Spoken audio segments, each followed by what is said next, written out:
SC Media and our sponsors, Savient, Liminal, and CyberArk, are proud to present this month's CISO Stories program. Hosted by yours truly, Jessica Hoffman, this is the show where CISOs share tales from the trenches and unpack leadership lessons learned along the way. Find this month's CISO Stories content at CISOstoriespodcast.com. The Cyber Risk Collaborative is a unique membership community enabling cybersecurity leaders to work together in a trusted environment. To learn more, visit CISOstoriespodcast.com/CRC. Greetings, everyone. Welcome back for another week of CISO Stories podcast with me, yours truly, Jess Hoffman, your host. Looking forward to discussing today with Julian Austin, somebody I picked up off the street, almost literally, I don't know, streets of Philadelphia. How are you, Julian? I'm doing well. And yourself? Amazing. Every day is amazing. Thank you for asking. Nice. That's sweet. Really excited for today's talk. It's our theme this month is identity security. And you and I spoke quite a bit about how important access management is, period. But I'm really excited to talk to you because you have experience as a penetration tester and I'm an auditor at heart. So there's nothing better than when I get a call from one of my pen testers that's like, we own the network. They're so excited. And it's usually around, it's usually with the access control, right? They got access somewhere. So tell us a little bit about yourself, Julian. Well, first of all, I'm glad to be here. I grew up pretty much as a pretty good troubleshooter. I love solving problems. That kind of started me on my way. However, I started on a medical track in college and graduate school. Not really into IT. I kind of tinkered with it like most people do, fixing your own stuff. However, after some significant soul searching, I decided IT was the better avenue for my skill set. I turned to security because it felt more interesting. It provided me more growth opportunities and would change from day to day. I liked a new thing, a new challenge.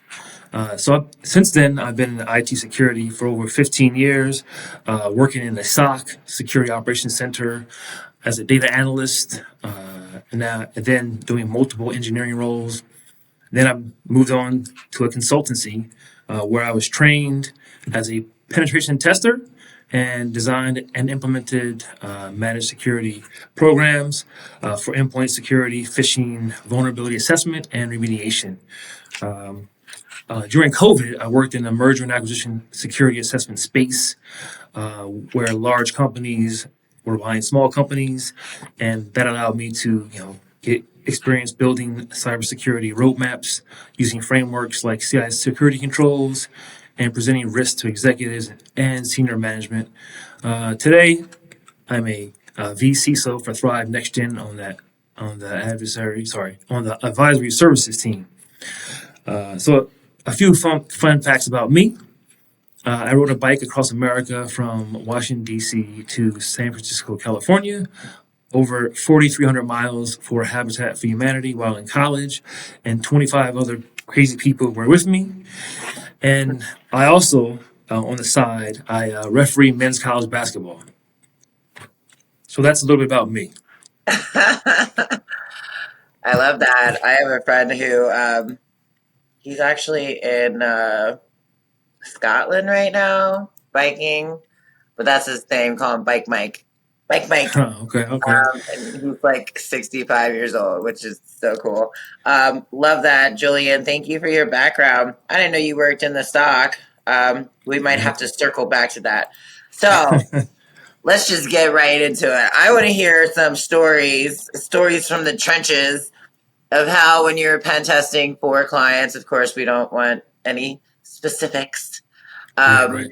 But tell me how identity security has saved, for lack of a better word, your client as far as you owning their network. Can you tell us tell some success stories about why you couldn't get into one of your clients' network because they had strong identity security? Well, I would say the first thing I would talk about is, strong and formidable defense when configured appropriately, appropriately tuned, is what really makes it difficult. Things like single sign-on, they can single sign-on and multi-factor authentication. They make it convenient for the company to reduce the number of passwords a user must manage. I recommend using a password manager to store your passwords, and don't keep them in spreadsheets or text files on computers, because pen Why not? testers Why like not? me love I love that. I think some other technical controls that could be automatically log out of the system after a period of inactivity in case users don't they leave their machines unattended and don't log them, stuff like that. But I think on a previous pen test engagement, I guess I could tell a story about a small utility company. We broke and cracked the password of a senior executive manager who had access to their PAM solution, privileged account management solution. Without MFA enabled, we accessed it remotely, exported users, and accessed other critical servers. Now, the company believes that all remote access users had MFA enabled. Now, for them, they bought this big, PAM solution, but they did not buy support for configuring and tuning, just installing.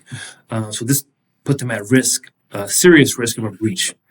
And in general, most companies have strong perimeter controls with very few vulnerabilities because they spend more on that part of their infrastructure. However, there should be a slight shift in focus and resources, in my opinion. CISOs need to take the mindset that prevention is ideal, but detection, particularly outbound detection, is mandatory. One of our sponsors for this episode is Savient, a leading provider of identity security.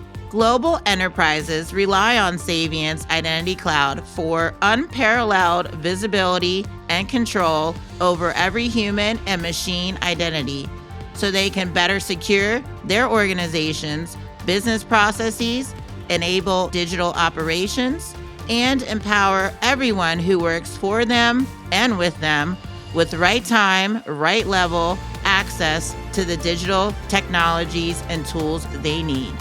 Please visit CISOStoriesPodcast.com/Savient to learn more and get a free demo. So tell us the story where you did own a network. So you just told us all the things that we should be doing. Right. Yeah, we want to hear a story, Julian. Let's give us a juicy one. Come on.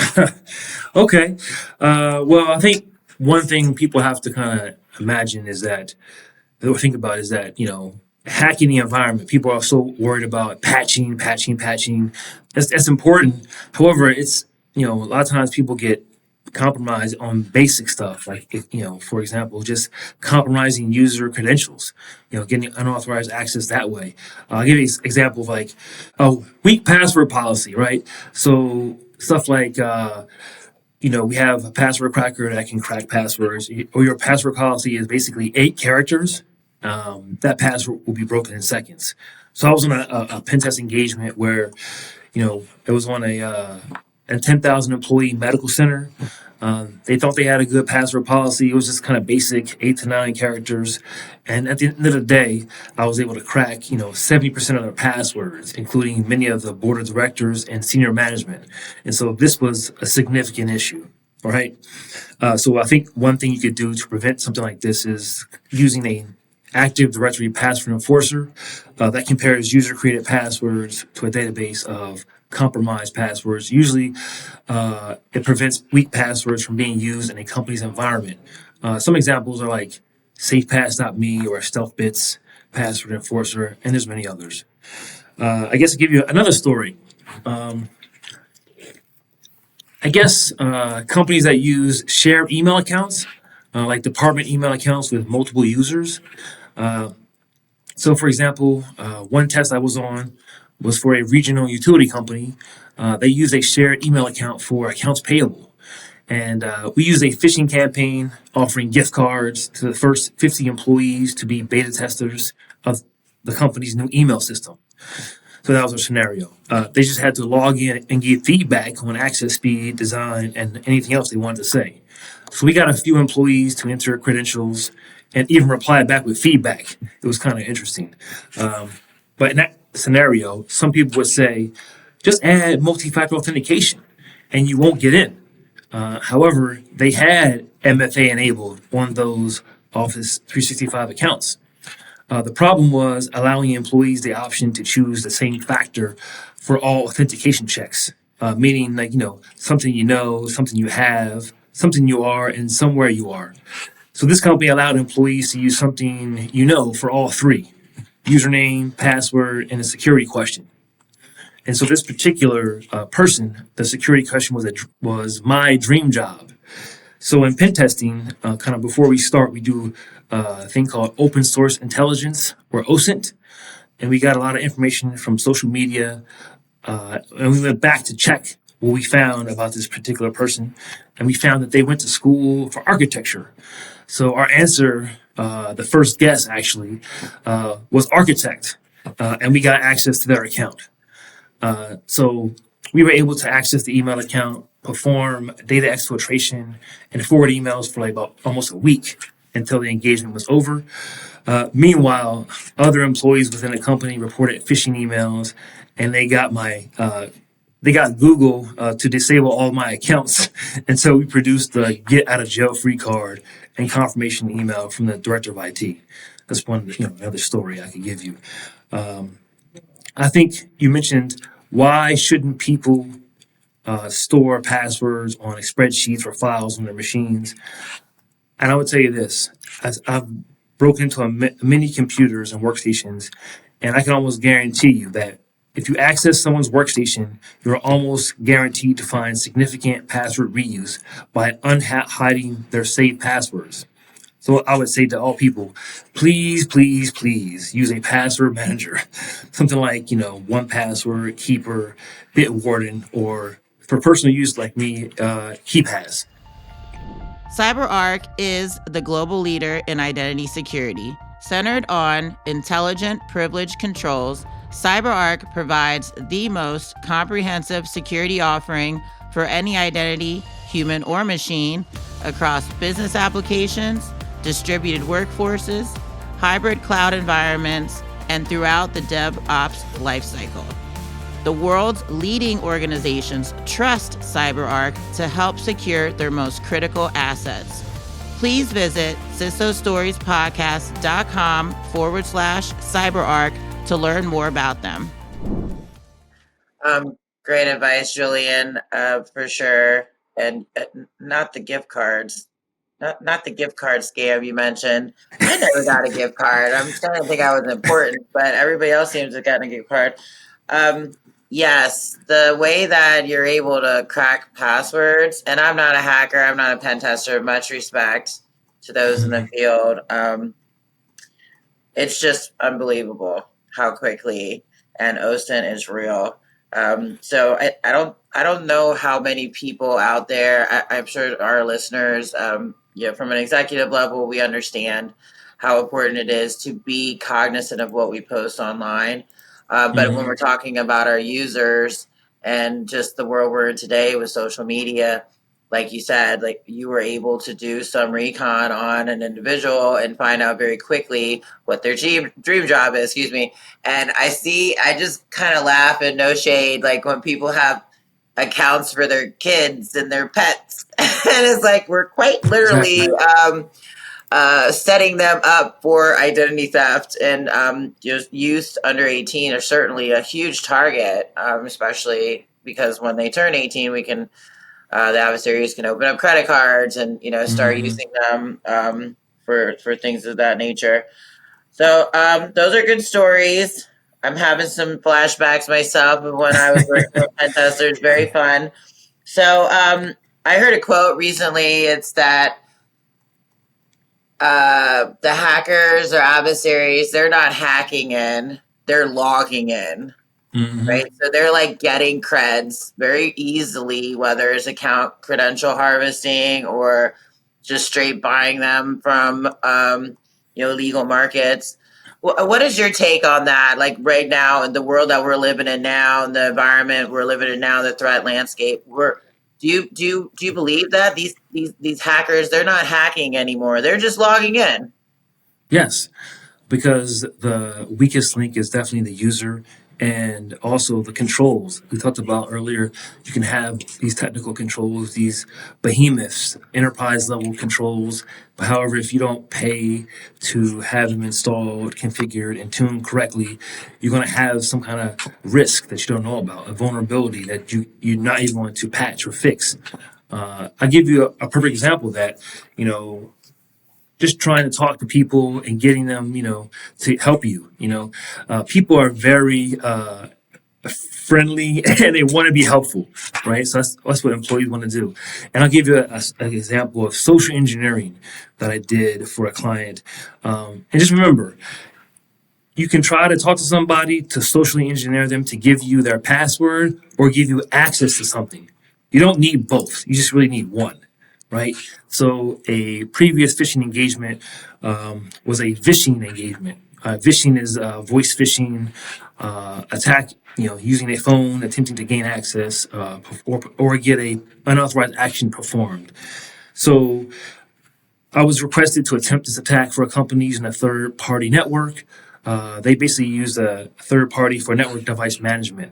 The company gave us the goal of getting a specific critical port change on their firewall. So we created a scenario to call the vendor and request this action. Now, I didn't do this many times, so I didn't have a great experience. But I went on, Google and looked at various videos, and man, getting back to your question about what are these guys doing, what are the hackers doing, there's a lot of information about how to do these things. Videos, it's text, tools, and so we looked on YouTube and Google, and we have all these different scenarios, and we got all the things we needed, right? So in this scenario, we created a scenario to call the vendor and request this action. Per the policy of the vendor, all changes required a password for authentication, right? So we never had the password though in doing this, right? So part of our setup was we had background noise simulating a remote worker, because it's during the COVID times, and this remote worker had a few young kids in the background, seemingly under significant stress. They're screaming in the background, they're crying, and so the person hears this, and so basically the worker was like, "Hey," and we were like, "We need to get this done before the bosses find out the work wasn't done. Can you please help me? I don't want to lose my job because, as you hear, I have multiple kids to take care of. Could you help me out?" And this got the level one person to move us to level two, and that's where the change happened. And so we reported this to the company. Then they reported it to the third party vendor. And then the vendor, of course, was like, "That's not possible because we have policies and procedures in place that wouldn't let that happen." The company said, "Well, we know you record the calls, and so go listen to it." So we listened to it and was very surprised. And they immediately provided more training and more levels of authorization for changes. And so the moral of the story is to test your controls and procedures to see if you're doing enough. Just don't take it for granted. Good segue. So, again, I'm auditor at heart. So I am not a pen tester, but I work with pen testers, and there's a lot of different ways to interview, examine, and test, right? As far as this 853.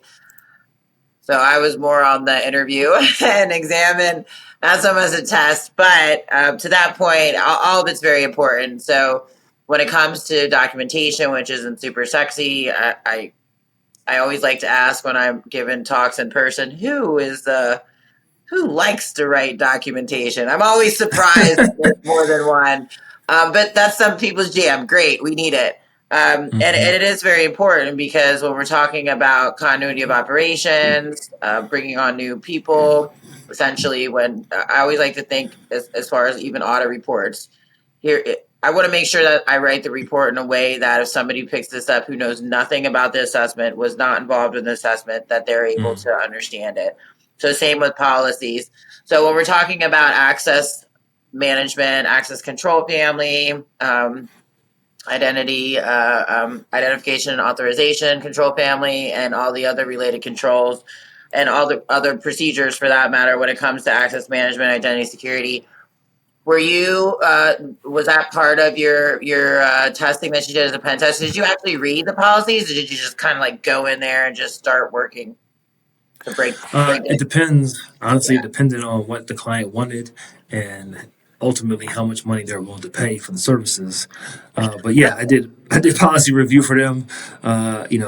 Sometimes when they secured services through us for everything, we did policy review and policy creation at times, to identify gaps. I mean, we did some of the things we did were like gap remediation or just gap assessment, because at the time we weren't able to certify anything for people. However, we could do gap assessments to kind of see how close you were and to provide recommendations to meet to where you wanted to be for that, let's say that SOC audit. And when you paid big money to the bigger people, then you were ready to go in that regard. But I think as a CISO right now for Thrive Next Gen, this is kind of what I do now. You mentioned, who wants to write documentation, and I actually love that. I know it's part of my job, but See, that's there's not. always one. There's always But it's not necessarily like just writing. It's about how we write it, but also how we're going to implement it. Because sometimes you're dealing with like a small company and they start at a lower level, or you have a bigger company and they kind of start at a higher level, and just kind of going through everything and see what the different technologies is and how they plan on implementing it. Because I think at the end of the day, for security identity, we kind of look at like account management, access control management, those kind of areas, and then I always say, hey, you have to review your policies and procedures for accuracy. Because some people have policies they created, 10 years ago, but things have changed. And we all know that policies aren't meant to be changed, willy nilly. But if you have different technology or different processes and procedures, you might change it a little bit. For example, a perfect scenario would be when you had COVID. Everyone's working from home now. So now you have to kind of have a different policy for what you're allowing access, who's accessing, how you're doing it. Because during the COVID 2020, pretty much all the companies, from having like say one location, one primary location, they alternately had, 100 remote locations because all these employees everywhere. So you have to kind of have your policies and procedures and test them annually or check them and review them for accuracy, because you want to say to yourself, is this what we are actually doing? Otherwise, it just becomes a list of things you aren't doing, and that's never good. have you. You know, So when you're working with clients in your experience here, give a rough percentage of how much the policies reflect the actual implementation when it comes to access control. I would say probably 2/3 of the companies don't have accurate policies. I would Okay. say I thought you to were the going to say clients I have. 2/3 do. Yes, That sounded no, right. 2/3 yeah. don't. Okay. And if you're talking about like SMBs, they don't even have policies. They might just have Right. like a procedure document. You know. Hmm. Yeah, I'm sure you have a lot more stories. I'm having like flashbacks of getting calls like, Jess, we got in, we got a high finding. And it's usually like some kind of privilege escalation, weak Hmm. passwords, doing OSINT or just, no multi-factor, a lot of things Hmm. that you said starting off, like, uh, again, the basic security, basic cyber hygiene. A lot of times we need to just sit back and look at that, right? Yeah. Before I'll give you innovation. another one real quick. Sure. It was actually probably the one time that I actually called a client at 3 o'clock in the morning doing a pen test. Now, when you do a pen test, you basically say, "Hey, if we find anything critical and extremely exploitable, we will contact you right away to kind of take care of that. Because a lot of times we will wait till the end of the pen test and then provide you the remediation actions. But something like that needs to be remediated right away. So I had an example where we're looking around the environment and we kind of have, we got the list of domain admin membership, and so we kind of knew who was in there. This particular company, they had a lot of domain admins because it was just easier to get things to work, which is not what you want to do. And this particular pen test, we were testing service accounts. And at this particular time, the service accounts, we always go to default credentials, which you can find on Google. And we searched up a default credential for this particular service account. And we used it, and then boom, we're in. And this particular service account was also a domain admin user. So we had to call the company right away and tell them, hey, you have a service account that is a domain admin user accessible from the internet. You need to change the password right now or disable this account, whatever you prefer. But it woke up a lot of people, to be honest with you. And then, there became a lot of conversation about who would let this happen. That's not really my my job. I was just reporting and just telling you, hey, take care of this right now. This is that important. So that's one of the things I did. This is going to be a fun month. I like this whole conversation. I was like, oh my gosh, I have so much to add to all of this, but we have to go. We have to go. Yes. But yes, all of that. Please don't use default creds. Yes. So, Julian, thank you for sharing all that. Where can the listeners find you? Well, you can find me on LinkedIn. I put my LinkedIn in my show notes. I'm at Thrive, J. Austin at ThriveNextGen.com. Again, J. Austin at ThriveNextGen.com. And I live in the South Jersey, Philadelphia area. That's where we met. So I'm available, to do whatever people need. If they want advice on security, I'm their guy, or I can be their guy. All right, Julian. So one last question. What, Julian, would you tell 18? Hold on. Let me say that again. One last question, Julian. What would you tell your 18-year-old self? What advice would you give Julian at 18? That would be probably two things I would say.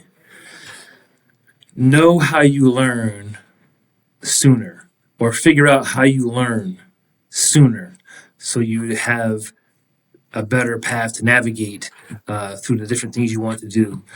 And with that, I would say become a better time manager, right? Schedule your time, even if it's like working out or spending time with family. Schedule it all out to become more efficient. You get more things done. This is crazy. My light goes out. Sorry, but yeah. So that's what I would say. My 18-year-old self. Oh, I would say one more thing, because I'm a referee. Start refereeing earlier. At a younger age, you might have more opportunities. I love that. I don't think I heard time management before, but that's very professional, very much professional advice to give an unprofessional 18-year-old person. Yes. Yeah, well, thank you for that, and thanks for all you do in the community, Refin. I know that's a lot of fun, and you make a big impact there. So thank you so much for being on the show, Julian. Look forward to collaborating with you more in the future, and all your continued success. So thank you. Thank you. Have a great day. Thank you for tuning in for this week's episode of the CISO Stories podcast. We want to say a special thank you to our sponsors, Savient, Liminal, and CyberArk. Please subscribe to the CISO Stories podcast, and you will receive a new story each Tuesday at 10 a.m. Eastern Time. We'll see you next week for a new episode.